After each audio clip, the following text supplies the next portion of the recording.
Hello everyone, welcome to my channel and welcome to all of you. दोस्तों, आज हम सौरमंडल के कुछ इंपॉर्टेंट प्रश्नों को लेकर टॉप 20 क्वेश्चन को यहाँ पास कवर करने वाले हैं और ये सभी क्वेश्चन आप सभी के लिए बेहद ही इंपॉर्टेंट हैं। यदि आप किसी भी कॉम्पिटिटिव एग्जाम की तैयारी कर रहे हैं तो यह वीडियो आप सभी के लिए बहुत ही खास होने वाला है। सो वीडियो को बिना स्किप किए आप इस वीडियो को लास्ट तक वॉचिंग करें। चलिए आगे बढ़ते हैं। इसमें पहला क्वेश्चन है यहाँ पास, सौरमंडल का सबसे बड़ा ग्रह कौन सा है? तो यदि हम सौरमंडल के सबसे बड़े ग्रह की बात करें तो हो जाएगा हमारा बृहस्पति, जिसको हम जुपिटर बोलते हैं। क्या कहते हैं इसको? जुपिटर। यह जो है सूर्य की परिक्रमा 4333 दिन में कंप्लीट करता है। ठीक है, 4333 दिन में यह सूर्य की परिक्रमा कंप्लीट करता है। ठीक, बृहस्पति जो है, और यह जो है एक ऐसा ग्रह है जो कि सर्वाधिक उपग्रहों वाला ग्रह माना गया है। ठीक, और उनकी संख्या कितनी होती है? तो होती है 63। उपग्रह की बात की जाए तो 63 लगाएंगे। और कितने दिनों में कंप्लीट करता है सूर्य की परिक्रमा? तो 4333 दिनों में। ठीक है, अगला क्वेश्चन है, सबसे छोटा ग्रह कौन सा है? तो सबसे छोटा ग्रह है हमारा यम, जिसको हम प्लूटो बोलते हैं। अधिकांश बच्चे यहाँ पास थोड़ा सा गलती करते हैं कि यदि सबसे छोटे ग्रह की बात कही जाती है तो सीधा बुध लगा देते हैं, जबकि ये गलत है। हमारा सही आंसर जाएगा इसमें प्लूटो में, यम में। ठीक है, नेक्स्ट क्वेश्चन है, पृथ्वी का उपग्रह कौन सा होता है? तो पृथ्वी का उपग्रह होता है हमारा चंद्रमा। ध्यान रखेंगे, चंद्रमा कोई ग्रह नहीं बल्कि उपग्रह है, और उपग्रह उपग्रह किसका? ये होता है पृथ्वी का। ठीक, आप इसको ध्यान में रखेंगे। अगला है यहाँ पास, सूर्य के सबसे निकट का ग्रह कौन सा होता है? तो सूर्य के सर्वाधिक निकट ग्रह होता है हमारा बुध। ठीक है, ये बुध होता है मरकरी। मरकरी एक ऐसा ग्रह है जो कि सर्वाधिक सूर्य के निकट में होता है, और यह जो है सूर्य की परिक्रमा 88 दिनों में ये कंप्लीट करता है। कितने दिनों में कंप्लीट करता है? ये 88 दिनों में ये कंप्लीट करता है। और इसमें उपग्रह की बात की जाए तो इसका कोई भी उपग्रह नहीं होता, आप इसको ध्यान रखेंगे। ठीक, बुध का कोई भी उपग्रह नहीं होता है। अगला यहाँ पास, सूर्य से सबसे दूर स्थित ग्रह है। तो सूर्य से सबसे दूर स्थित ग्रह है हमारा वरुण। अभी मैंने आपको बताया था कि सूर्य के निकट ग्रह बुध होता है, जबकि यहाँ पास सूर्य से दूर स्थित ग्रह की बात की जाए तो हमको लगाना है यहाँ पास वरुण जो है। ठीक, और ये भी ध्यान रखना है कि वरुण जो है सूर्य की 60,188 दिनों में अपनी परिक्रमा पूरी करता है। ठीक है, 60,188 दिनों में यह सूर्य की परिक्रमा पूरी करता है। ठीक है, यदि इसके उपग्रहों की बात की जाए तो इसकी उपग्रहों की जो संख्या होती है वह होती है 13। ठीक है, अगला क्वेश्चन है, पृथ्वी के सबसे निकट ग्रह कौन सा होता है? तो पृथ्वी के सबसे निकट ग्रह होता है हमारा शुक्र, जिसको हम बोलते हैं वीनस। ठीक है ना, यदि इसके सूर्य की परिक्रमा अवधि की बात की जाए तो यह जो है 224 दिनों में सूर्य की परिक्रमा कंप्लीट करता है। कितने दिनों में? 224 दिनों में।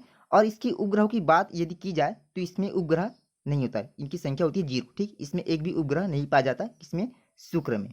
ठीक है ना, अगला है यहाँ पास, सबसे अधिक चमकीला ग्रह। तो ध्यान रखेंगे, सबसे अधिक चमकीला ग्रह ये भी हमारा शुक्र ही होता है। ठीक, मैंने अभी आपको बताया था कि यह जो है 224 दिनों में अपनी सूर्य की परिक्रमा कंप्लीट करता है। ठीक है, चलिए आगे बढ़ते हैं। इसमें सबसे अधिक चमकीला तारा, अब यहाँ पास ध्यान रखेंगे सबसे अधिक चमकीले तारे की बात हो रही है, न कि ग्रह की। तो इसमें हमको लगाना है साइरस, जिसको हम डॉग स्टार भी बोलते हैं। ठीक, और ये क्वेश्चन जो है कई बार एग्जाम में पूछा भी गया है, मोस्ट क्वेश्चन है ये, इसको ध्यान में रखेंगे।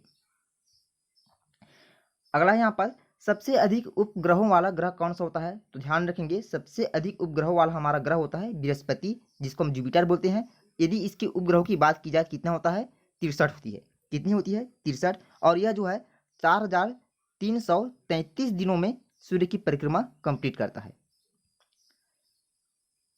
अगला है, सबसे अधिक ठंडा ग्रह कौन सा है? तो सबसे अधिक ठंडा ग्रह हमारा ये जो होता है वो होता है वरुण, जिसको हम नेपच्यून बोलते हैं। अब ये सबसे ठंडा ग्रह, इसका रीजन क्या है? ठंडे होने का कारण क्या है? इसका कारण यह है इसका कि यह जो है सूर्य से सर्वाधिक दूरी पर होता है। ठीक है, सर्वाधिक दूरी पर होता है, इसी नाम से यह ठंडा होता है। कौन? वरुण। ठीक, यदि हम इसके सूर्य की परिक्रमा अवधि की बात करें तो वरुण की जो परिक्रमा अवधि होती है वह होता है 60,188। कितना होता है? 60,188 होता है। और यह जो है इसके ग्रहों की संख्या। ठीक, यदि हम इसके उपग्रहों की बात करें, उपग्रहों की बात करें तो वो होता है हमारा 13 होता है। ठीक है ना, उपग्रहों की संख्या होती है वरुण में 13। नेक्स्ट, उसके बाद सबसे अधिक भारी ग्रह। तो सबसे अधिक भारी ग्रह है हमारा बृहस्पति। ठीक है, जुपिटर जिसको हम कहते हैं, ये सबसे अधिक भारी ग्रह है। और अभी मैंने आपको बताया था यह जो है 4333 दिनों में अपनी जो है सूर्य की परिक्रमा कंप्लीट करता है, जिसके सर्वाधिक उपग्रह होते हैं वो भी हमारा जुपिटर ही होता है। कितना होता है? 63 होते ही। ठीक है। रात्रि में लाल दिखाई देने वाला ग्रह होता है तो वो होता है हमारा मार्स, जिसको हम मंगल बोलते हैं। ठीक, ये एक ऐसा ग्रह है जो कि लाल दिखाई देता है, मंगल। ठीक, आप इसे भी ध्यान में रखेंगे। यदि हम इसके सूर्य की परिक्रमा अवधि की बात करें तो यह जो है 687 दिनों में सूर्य की परिक्रमा ये कंप्लीट करता है। ठीक, यदि हम इसके उपग्रहों की बात करें तो मंगल का जो उपग्रहों की संख्या होती है वह होती है 2। ठीक, आप इसको ध्यान में रखेंगे। ठीक है ना। अगला क्वेश्चन है सौरमंडल का सबसे बड़ा उपग्रह। तो सौरमंडल का सबसे बड़ा उपग्रह होता है हमारा गैनीमेड। क्या होता है? गैनीमेड। ठीक है, गैनीमेड सौरमंडल का सबसे बड़ा उपग्रह होता है। सौरमंडल का सबसे, आप इसमें थोड़ा सा कन्वेंस कर लेंगे, ये छोटा है। ठीक, सौरमंडल का सबसे छोटा ग्रह। ठीक है, तो ये सौरमंडल सबसे छोटे ग्रह की बात की जाए तो आपको लगाना है यहाँ पास डीमोस हो जाएगा हमारा। क्या हो जाएगा? डीमोस हो जाएगा। अगला है उसके बाद नीला ग्रह कहा जाता है। तो ये जो कहा जाता है ये पृथ्वी को कहा जाता है। किसको कहा जाता है? पृथ्वी को ही नीला ग्रह कहा जाता है। और आप सभी को मालूम ही होगा कि पृथ्वी जो है सूर्य की परिक्रमा 365 दिनों में कंप्लीट करती है। कितने दिनों में कंप्लीट करती है? 365 दिनों में। और यदि इसमें उपग्रह की बात की जाए तो इसमें उपग्रह की संख्या कितनी होती है? तो होती है 1। ठीक है, और उपग्रह कौन सा इसका? तो इसका उपग्रह होता है चंद्रमा। ठीक, आप इसको ध्यान रखेंगे।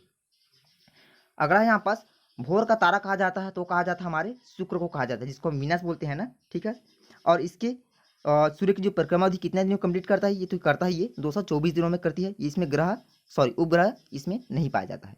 ठीक है, और सांझ का तारा किसको कहा जाता है? तो सांझ का तारा ये भी शुक्र ही कहा जाता है। पृथ्वी के बहन किसको कहा जाता है? तो ये भी शुक्र को ही कहा जाता है। ठीक है ना। अगला उसके बाद सौंदर्य का देव किसको कहा जाता है? ये बहुत ही मोस्ट आईएमपी क्वेश्चन है, आप इसको ध्यान रखेंगे। किसको कहा जाता है? शुक्र को कहा जाता है। कई बार ये कॉम्पिटेटिव एग्जाम में पूछा भी गया है कि सौंदर्य का देव किसको कहा जाता है, तो हमको यहाँ पास लगाना है शुक्र को। ठीक है, उसके बाद है यहाँ पास हरा ग्रह। तो हरा ग्रह कहा जाता है वरुण को। किसको कहा जाता है? वरुण को ही हरा ग्रह कहा जाता है। ठीक है, और यह जो है सूर्य की परिक्रमा 60,188 दिनों में ये कंप्लीट करता है। ठीक है, यदि हम इसमें उपग्रहों की बात करें तो इसकी उपग्रहों की संख्या कितनी होती है? तो होती है 13। कितनी होती है? 13 होता है। और आप यदि मेरे इस चैनल पर नए हैं तो प्लीज़ चैनल को लाइक, सब्सक्राइब एंड शेयर करना ना भूलें। ठीक, चलिए उसके बाद इस वीडियो के यहाँ पास लास्ट क्वेश्चन है। यहाँ पास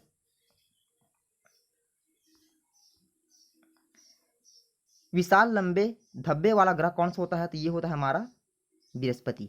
ठीक, जिसको हम जुपिटर बोलते हैं। आप इसको भी ध्यान में रखेंगे। अभी मैंने आपको बताया था कि बृहस्पति मीन्स जुपिटर, यह जो है 4333 दिनों में सूर्य की परिक्रमा को कंप्लीट करता है। कितने दिनों में? 4333 दिनों में यह जो है सूर्य की परिक्रमा कंप्लीट करता है। और इसकी उपग्रह, सर्वाधिक उपग्रह वाला ग्रह यही गिना जाता है ना, 63 गिना जाता है। तो इसको भी आप ध्यान में रखना है। ठीक है, तो आज की वीडियो में बस इतना ही। फिर मिलेंगे एक ऐसी वीडियो के साथ। तब तक के लिए जय हिंद, वंदे मातरम। वेलकम।